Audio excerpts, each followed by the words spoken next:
राष्ट्र सर्वप्रथम, राष्ट्र सर्वप्रथम, राष्ट्र सर्वप्रथम, राष्ट्र सर्वप्रथम। राष्ट्र सर्वप्रथम की बात कार्यक्रम में आप सभी राष्ट्रवासियों का हार्दिक स्वागत है। खराब मौसम और मार्ग पर सुरक्षा संबंधित चिंताओं के कारण वैष्णो देवी यात्रा सोमवार को लगातार 7वें दिन स्थगित रही। गणेशोत्सव के 5वें दिन रविवार को मुंबई में 40,000 से अधिक गणपति प्रतिमाओं का समुद्र, अन्य जल स्रोतों और कृत्रिम तालाबों में विसर्जन देर रात तक किया गया। मतदाता अधिकार यात्रा के समापन कार्यक्रम में राजद नेता तेजस्वी यादव ने बड़ा बयान दिया है। उन्होंने भाजपा पर निशाना साधते हुए कहा कि वे गुजरात में कारखाने लगाएंगे लेकिन बिहार में जीत चाहते हैं। जम्मू में बाढ़ प्रभावित क्षेत्रों का दौरा करने के बाद केंद्रीय गृह मंत्री अमित शाह ने राजभवन में मुख्यमंत्री उमर अब्दुल्ला और उपराज्यपाल मनोज सिन्हा के साथ समीक्षा बैठक की। दिल्ली सरकार ने बाढ़ की चेतावनी जारी की है। सोमवार सुबह हथनीकुंड बैराज से 29,313 क्यूसेक पानी छोड़े जाने के बाद यमुना नदी का जल स्तर खतरे के निशान से ऊपर जाने की आशंका है। उत्तराखंड के मुख्यमंत्री के सचिव एवं गढ़वाल आयुक्त विनय शंकर पांडे ने बताया कि उत्तराखंड में लगातार हो रही बारिश को देखते हुए राज्य सरकार ने 4 धाम और हेमकुंड साहिब यात्रा को 5 सितंबर 2025 तक स्थगित कर दिया है। दिल्ली विश्वविद्यालय के स्पोर्ट कॉम्प्लेक्स में एवीवीपी द्वारा आयोजित स्वयं सिद्धा 2025 कार्यक्रम में मुख्यमंत्री रेखा गुप्ता पहुंची, जहां उन्होंने छात्रों से अपने कॉलेज के दिनों के पल साझा किए। दिल्ली समेत एनसीआर में मौसम विभाग की ओर से अलर्ट जारी किया गया है। सोमवार सुबह से ही आसमान में बादल छाए हुए हैं। दोपहर दिल्ली के कई इलाकों में झमाझम बारिश हुई। दक्षिण मुंबई स्थित गेटवे ऑफ इंडिया पर एक नए यात्री जेट और टर्मिनल के निर्माण के खिलाफ दायर याचिका सुप्रीम कोर्ट ने खारिज कर दी। सुप्रीम कोर्ट ने बॉम्बे हाई कोर्ट के फैसले को बरकरार रखा। विपक्ष के प्रत्याशी जस्टिस रेड्डी ने सभी दलों के सांसदों को पत्र लिखकर सहयोग की अपील की। प्रधानमंत्री नरेंद्र मोदी ने चीन के तियानजिन में आयोजित शंघाई सहयोग संगठन की 25वीं बैठक में हिस्सा लिया। शिखर सम्मेलन में सुरक्षा, संपर्क और अवसर के 3 स्तंभों पर भारत के दृष्टिकोण को साझा करते हुए उन्होंने कहा कि शांति, स्थिरता और सुरक्षा ही प्रगति की कुंजी है। प्रधानमंत्री ने आतंकवाद के खिलाफ बिना दोहरे मापदंड के सख्त और निर्णायक कार्रवाई का आह्वान किया और आतंकवाद को बढ़ावा देने वाले देशों को जवाबदेह ठहराने की अपील की। हमारे शानदार स्वागत और आतिथ्य सत्कार के लिए मैं राष्ट्रपति श्री का हार्दिक आभार व्यक्त करता हूं। आज उज्बेकिस्तान का इंडिपेंडेंस डे है। कल किर्गिस्तान का राष्ट्रीय दिवस था। इस अवसर पर मैं दोनों लीडर्स को बधाई और शुभकामनाएं देता हूं। एक्सेलेंसी, पिछले 24 वर्षों में एससीओ का पूरे यूरेशिया क्षेत्र की एक्सटेंडेड फैमिली को जोड़ने में बहुत महत्वपूर्ण योगदान रहा। भारत ने एक सक्रिय सदस्य के रूप में हमेशा कंस्ट्रक्टिव और सकारात्मक भूमिका निभाई। एससीओ को लेकर भारत की सोच और नीति 3 मुख्य स्तंभों पर आधारित है। एससीओ, एस सिक्योरिटी, सी कनेक्टिविटी, ओ अपॉर्चुनिटी। पहले स्तंभ एस यानी सिक्योरिटी के संदर्भ में मैं कहना चाहता हूं कि सुरक्षा, शांति और स्थिरता किसी भी देश के विकास का आधार है। किंतु इस मार्ग में आतंकवाद, अलगाववाद और अतिवाद बड़ी चुनौतियां हैं। आतंकवाद सिर्फ किसी देश की सुरक्षा ही नहीं बल्कि पूरी मानवता के लिए एक साझा चुनौती है। कोई देश, कोई समाज, कोई नागरिक अपने आप को इससे सुरक्षित नहीं समझ सकता। इसलिए आतंकवाद से लड़ाई में भारत ने एकजुटता पर बल दिया। इसमें एससीओ रैट्स की बहुत महत्वपूर्ण भूमिका रही। इस वर्ष भारत ने जॉइंट इंफॉर्मेशन ऑपरेशन को लीड करते हुए अल कायदा और इससे जुड़े आतंकी संगठनों से लड़ने का इनिशिएटिव किया। हमने रेडिकलाइजेशन के विरुद्ध समन्वय बढ़ाने और मिलकर कदम उठाने का भी प्रस्ताव रखा। टेरर फाइनेंसिंग के खिलाफ आवाज उठाई। इसमें मेरे समर्थन के लिए मैं आभार व्यक्त करता हूं। एक्सेलेंसी, भारत पिछले 4 दशकों से निर्मम आतंकवाद का दंश झेल रहा है। कितनी ही माताओं ने अपने बच्चे खोए और कितने बच्चे अनाथ हुए। हाल ही में हमने पहलगाम में टेररिज्म का बहुत ही घिनौना रूप देखा। इस दुख की घड़ी में जो मित्र देश हमारे साथ खड़े रहे, मैं उनका आभार व्यक्त करता हूं। यह हमला केवल भारत की अंतरात्मा पर ही आघात नहीं था, यह मानवता में विश्वास रखने वाले हर देश, हर व्यक्ति को खुली चुनौती थी। ऐसे में प्रश्न उठना स्वाभाविक है, क्या कुछ देशों द्वारा आतंकवाद का खुलेआम समर्थन हमें स्वीकार्य हो सकता है? एक्सेलेंसी, हमें स्पष्ट रूप से और एक स्वर में कहना होगा कि आतंकवाद पर कोई भी डबल स्टैंडर्ड स्वीकार्य नहीं होंगे। दिल्ली विश्वविद्यालय में एबीवीपी के स्वयं सिद्धा कार्यक्रम का शुभारंभ हुआ। कार्यक्रम में दिल्ली की मुख्यमंत्री रेखा गुप्ता शामिल हुई और छात्राओं से संवाद किया। इस मौके पर उन्होंने अपने कॉलेज के दिनों को याद करते हुए कहा कि युवा छात्राओं के बीच आकर उन्हें नई ऊर्जा मिलती है। उन्होंने बताया कि स्वयं सिद्धा बेटियों की संभावनाओं को पहचानने और निखारने का उत्सव है। साथ ही उन्होंने प्रधानमंत्री मोदी के नेतृत्व में नारी सशक्तिकरण के लिए किए जा रहे कार्यों का उल्लेख किया।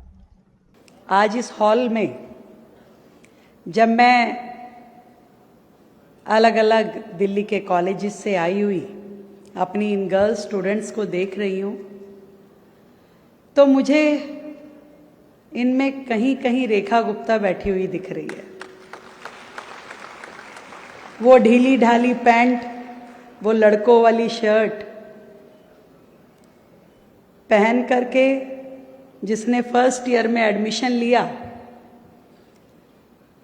जिसको केवल इतना पता था भी कॉलेज में है, सहेलियों से ज़्यादा किसी से कोई मतलब नहीं, क्लास में गए, पढ़ाई कर ली, कॉलेज की कैंटीन में बैठ के चाय समोसा खा लिया, अंताक्षरी खेल ली, स्पोर्ट्स में चले गए, यू स्पेशल में बैठे घर वापस आ गए, सोए, खाया पिया, दिन गुजर गया। कब उस एक बेबाक बेफिक्र लड़की से मैं चलते चलते इस सफर पे आ गई, मुझे नहीं पता। यहां बैठी हुई एक एक बच्ची, लड़की, युवा, युवती जिसे हम बोले, क्योंकि अभी यहाँ पे फूल नहीं चिंगारी है, हम भारत की नारी हैं बोल रहे थे। मैं कहा आधे तो नारे भी नहीं लगा रही, वो कह रही हम नारी नहीं है, हम तो भी आर गर्ल्स। शब्द भारी है पर ये एक जेंडर है। उस जेंडर को प्रोनाउंस करें कि यस वी आर वुमेन, और वुमेनहुड को सेलिब्रेट कर रहे हैं। हर एक युवती जो यहाँ बैठी है उसके 2 फेजेस हैं। एक वो अपने आप को बहुत छोटा दिखाती है अपनी माँ के सामने अपने घर में, और एक उसका दूसरा फेज है जब वो बड़ी है, जब वो बाहर जाती है, जब वो दुनिया से जूझती है, जब वो अपने सिस्टम के लिए काम करती है, जब वो अपने फ्रेंड्स में ग्रो अप होती है, इश्यू समझती है नेशनल इंटरनेशनल, उन पे बोलती है, उन पे कहती है, वो उसका दूसरा फेज होता है। मैं ये सोचती हूं कि आप सब लोग अब दूसरे फेज में हो, जहां आपका रोल प्ले केवल इतना नहीं है कि आपने 3 साल 5 साल जो आपका कोर्स है आपने अपनी स्टडीज पूरी की और बस हो गया, मेरा तो इतना ही था। बहुत जल्द गुजर जाएगा ये समय, आपको पता भी नहीं चलेगा कब आपके ग्रेजुएशन के पोस्ट ग्रेजुएशन का ये टाइम निकल भी गया और आप खत्म हो गया। पर हां, इन्हीं लम्हों को, इन्हीं सालों को आप और यादगार बना सकते हैं जब आप किसी कॉज के साथ जुड़ जाओ, और वो कॉज के साथ जुड़ना यानी एबीवीपी के साथ जुड़ना, जो देश की सोचता है, जो समाज की सोचता है, जो स्टूडेंट्स की सोचता है, उनके वेलफेयर के लिए काम करता है। हमारे लिए अभी मन्नू जी ने बताया कि हम कश्मीर में तिरंगा नहीं फहराया जाता था, हम लोग गए कि हम कश्मीर में तिरंगा फहराएंगे। मैं आज आप सबसे पूछना चाहती हूं, पहलगांव की एक इतनी बड़ी दुर्घटना हुई, कितने लोगों को बुरा लगा? सबको लगा होगा, और कितना अच्छा लगा होगा जब ऑपरेशन सिंदूर के माध्यम से हमारी 2 ऑफिसर्स, जिसमें कि सोफिया कुरैशी जी और विंग कमांडर व्योमिका सिंह, जब उसी ड्राइव को, उस ऑपरेशन को लीड करके वहां पर उन आतंकी अड्डों को उन्होंने मार गिराया। अच्छा लगा कि नहीं लगा? वो सोफिया, वो व्योमिका, वो आप में से भी कोई हो सकती है यार, एनीवन, कोई भी हो सकता है। ये रेखा गुप्ता आप में से कोई भी हो सकती है, देश की राष्ट्रपति आप में से कोई भी हो सकती है। बड़े से बड़ा दायित्व, बड़ी से बड़ी पोजीशन आप में से कोई भी पहुंच सकता है, ये मैं आपको कहना चाहती हूं। मोदी जी के नेतृत्व में अब बेटियों के लिए सब कुछ संभव है। आज प्रधानमंत्री जी की सुरक्षा से लेकर के देश की सुरक्षा कर रही आज बेटियां हैं जो आगे आकर के काम कर रही हैं।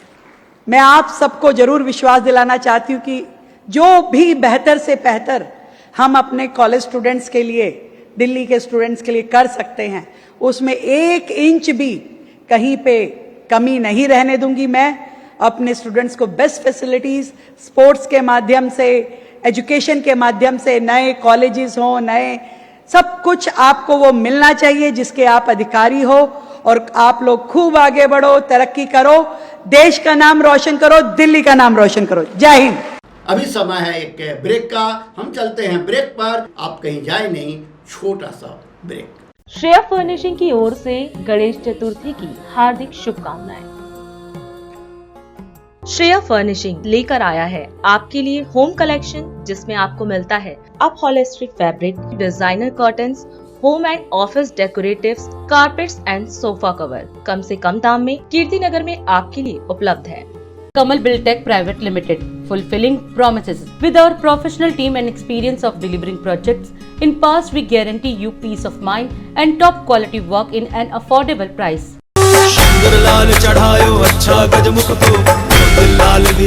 इंडिया दर्पण दैनिक हिंदी समाचार पत्र, DID न्यूज, मदर इंडिया पत्रिका की ओर से समस्त राष्ट्रवासियों को गणेश चतुर्थी की हार्दिक शुभकामनाएं।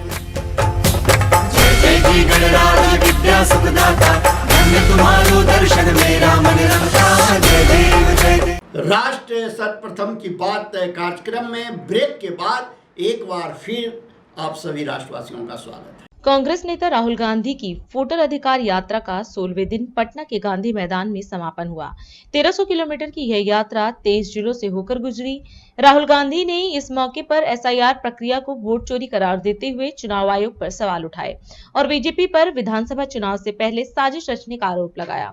उन्होंने कहा कि लोकसभा चुनाव के बाद जोड़े गए नए वोटर फर्जी थे और सभी भाजपा के खाते में गए। ये यात्रा बिहार में शुरू हुई, इसको हमने नाम वोटर अधिकार यात्रा दिया। यहाँ पे शिवसेना के नेता बैठे हैं। महाराष्ट्र में एनसीपी, कांग्रेस पार्टी और शिवसेना से चुनाव चोरी किया गया था। ये 100% सच है। तकरीबन 1 करोड़ नए वोटर लोकसभा चुनाव के बाद वोटर लिस्ट में जोड़े जाते हैं, बढ़ाए जाते हैं। नए वोटर आके वोट करते हैं। हमारे गठबंधन का जो वोट था, जितना हमें लोकसभा में मिला उतना हमें विधानसभा में मिला, 1 वोट कम नहीं हुआ। और सारे के सारे नए वोट बीजेपी के अलायंस के खाते में गए। लोकसभा हम जीते, विधानसभा में हमारी पार्टियां तीनों के तीनों मजबूत पार्टियां साफ हो गई। क्यों? क्योंकि इलेक्शन कमीशन ने और बीजेपी ने मिलकर वोट चोरी की। उसके बाद हमने साफ दिखाया, महादेवापुरा में बेंगलोर सेंट्रल की सीट में हमने साफ दिखाया कि एक असेंबली में 1 लाख से ज्यादा फर्जी वोटर थे। बेंगलोर सेंट्रल में 7 विधानसभाएं हैं, 6 में हम जीतते हैं, कांग्रेस पार्टी जीतती है। जहां पे 1 लाख फर्जी वोट थे वहां पे हम साफ हो जाते हैं और उसी असेंबली के कारण बीजेपी लोकसभा जीत जाती है। हमने ये प्रेस कॉन्फ्रेंस में दिखाया, डेटा के साथ दिखाया। इलेक्शन कमीशन हमें वोटर लिस्ट नहीं देती, वीडियोग्राफी नहीं देती। हमारे लोगों ने कागज की वोटर लिस्ट से फोटो मिलाकर, नाम मिलाकर, एड्रेस मिलाकर यह काम किया। 4 महीने लगे, 16-17 घंटे काम किया और हमने देश के सामने सबूत रखा। ब्लैक एंड व्हाइट में हमने सबूत रखा। बिहार के युवाओं को मैं कहना चाहता हूं, यह बिल्कुल सही बात है। देखिए, वोट चोरी का मतलब अधिकार की चोरी, वोट चोरी का मतलब आरक्षण की चोरी, वोट चोरी का मतलब रोजगार की चोरी, वोट चोरी का मतलब शिक्षा की चोरी, वोट चोरी का मतलब लोकतंत्र की चोरी, वोट चोरी का मतलब युवाओं के भविष्य की चोरी। ये सिर्फ वोट नहीं ले रहे हैं, ये आपकी जमीन, आपका राशन कार्ड, सब कुछ उठा ले जाएंगे। भाइयों और बहनों, जिन शक्तियों ने महात्मा गांधी की हत्या की, वही शक्ति इस संविधान की, अंबेडकर जी के संविधान की, गांधी जी के संविधान की हत्या करने की कोशिश कर रहे हैं। हम इनको संविधान की हत्या नहीं करने देंगे, कुछ भी हो जाए नहीं करने देंगे। इसलिए हमने बिहार में यात्रा की और आपका क्या जबरदस्त रिस्पांस आया। बिहार का युवा सारे के सारे युवा खड़े हो गए। बिहार की जनता, बिहार के युवा, बिहार के महिलाओं से मैं धन्यवाद करना चाहता हूं। यह क्रांतिकारी प्रदेश है, इसने पूरे देश को मैसेज दिया कि वोट चोरी नहीं होने देंगे। और ये जो आपने बिहार में किया है, हमारी जो मदद की, ये पूरे देश में फैल गई है, कोने कोने में फैल गई है। नमस्कार, जय हिंद, जय बिहार। वरिष्ठ भाजपा नेता रविशंकर प्रसाद ने भाजपा मुख्यालय नई दिल्ली में प्रेस वार्ता को संबोधित किया। इस दौरान उन्होंने पटना में वोटर अधिकार यात्रा के समापन समारोह में राहुल गांधी के हाइड्रोजन पंप वाले बयान पर पलटवार किया। इस दौरान क्या कुछ कहा रविशंकर प्रसाद ने, आप भी सुने। आज राहुल गांधी की यात्रा पटना में समाप्त हुई है। आज उन्होंने कहा, मैंने एटम बम फोड़ा है, अब मैं हाइड्रोजन बम फोड़ूंगा। अगर चुनाव के गणना को लेकर उनका कर्नाटक का एटम बम था तो फुस हो गया। वो दिवाली का एक छोटा पटाखा भी नहीं निकला। यहीं से शुरू करता हूं कि एटम बम और हाइड्रोजन बम का चुनाव से क्या संबंध है, इसके बारे में मुझे कुछ जानकारी प्राप्त करनी पड़ेगी। आप विपक्ष के नेता पद पर बैठे हैं, लोकसभा गरिमामय पद होता है। वहां आप अपनी प्रतिभा और क्षमता से आए हैं कि परिवार के कारण आए हैं, देश जानता है। यह देश को समझना चाहिए राहुल गांधी गैर जिम्मेवार हैं। इस देश को समझना चाहिए राहुल गांधी इज इररिस्पॉन्सिबल। और आज मैं इसका एक कॉन्टेक्स्ट बताऊंगा, क्योंकि यात्रा समाप्त हुई है इसलिए बताना जरूरी है। वैसे मामला एक मुझे और रोचक लगा। जो गाड़ी में घूमते हैं तो राहुल गांधी आगे, तेजस्वी पीछे।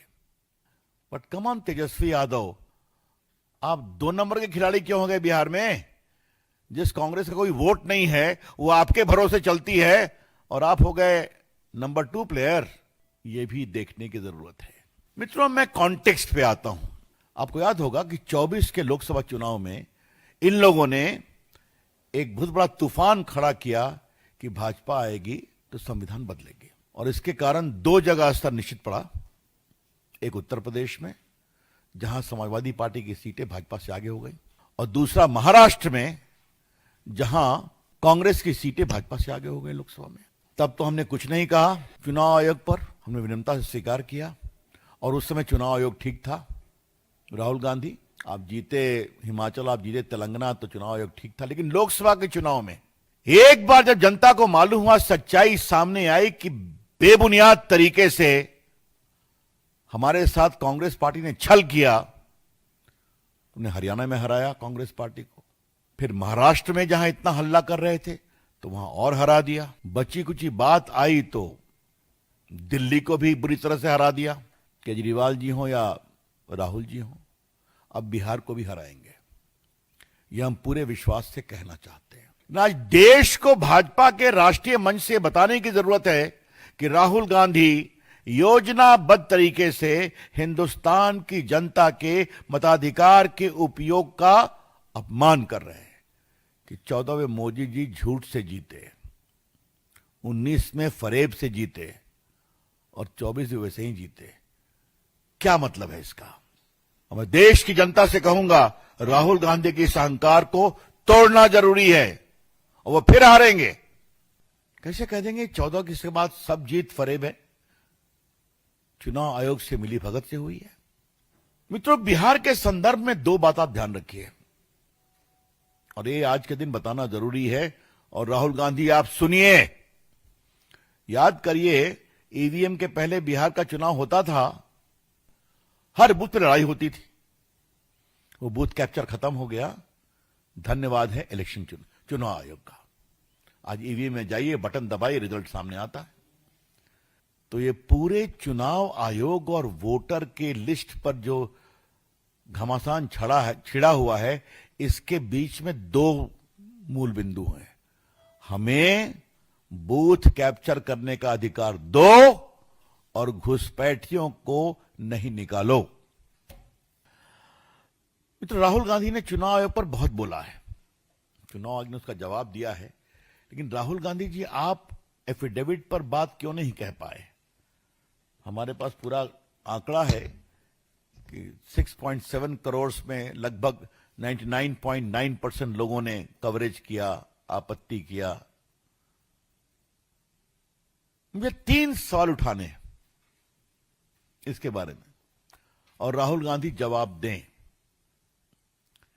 21 लाख लोग मृत पाए गए, तो उनका नाम वोटर लिस्ट में रहना चाहिए कि नहीं रहना चाहिए? 7 लाख लोग का नाम 2 जगह वोटर लिस्ट में पाया गया, क्या उनको रखना चाहिए क्या? लेकिन मेरा सवाल यह है कि अगर चुनाव आयोग ने कहा कि आपकी जो आपत्ति है तो आप एफिडेविट पर दीजिए, तो एफिडेविट से क्यों भागते हैं राहुल गांधी? क्योंकि एफिडेविट पर झूठ बोला तो आपके खिलाफ कानूनी कार्रवाई होगी। दिल्ली में आम आदमी पार्टी के संयोजक सौरभ भारद्वाज ने प्रेस वार्ता कर कांग्रेस पर बड़ा आरोप लगाया। उन्होंने कहा कि कांग्रेस का मकसद चुनाव जीतना नहीं बल्कि आम आदमी पार्टी को हराना था। कांग्रेस ने बीजेपी को फायदा पहुंचाने तक की रणनीति बनाई और इस अभियान में 46 करोड़ रुपए से ज्यादा खर्च किए। इसके बावजूद नतीजा शून्य रहा और कांग्रेस दिल्ली में एक भी सीट नहीं जीत सकी है। कौन सी पार्टी किस दूसरे राजनीतिक दल का समर्थन करके किसी तीसरी पार्टी को हरा रही है, इसका हम लोग सिर्फ अंदाजा लगा सकते हैं। और मैं मानता हूँ बहुत सारे कांग्रेस समर्थक होते हैं, अच्छे लोग होते हैं, मैं ये नहीं कह रहा हूँ कि कांग्रेस के समर्थक से हमें कोई दिक्कत है। ये लोग मैं मानता हूँ वाकई में चिंता करते हैं देश की, और जैसे ही कांग्रेस की तरफ उंगली उठती है ये लोग थोड़ा परेशान हो जाते हैं। तो मुझे लगता है कि शायद भारत के इतिहास में पहली बार ये साबित होगा कि दिल्ली की कांग्रेस के प्रदेश अध्यक्ष चुनाव के कई महीने बीत जाने के बाद एक अपना इंटरव्यू देते हैं, पॉडकास्ट देते हैं, और उसके अंदर बड़ी तसल्ली से वो समझाते हैं कि कैसे कांग्रेस पार्टी ने, कांग्रेस के, दिल्ली कांग्रेस के पदाधिकारियों ने ये तय किया कि चाहे इस बार बीजेपी जीत जाए, आम आदमी पार्टी नहीं जीतनी चाहिए।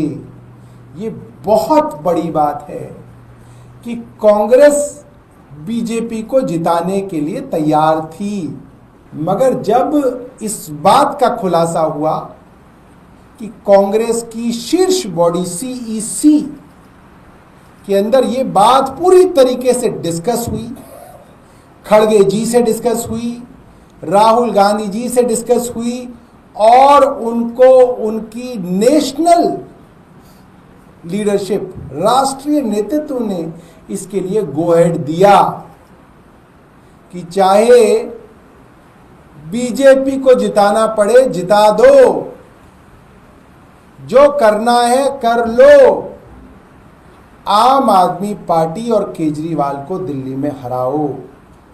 कैसे एक एक आम आदमी पार्टी के बड़े नेता को कांग्रेस ने टारगेट किया।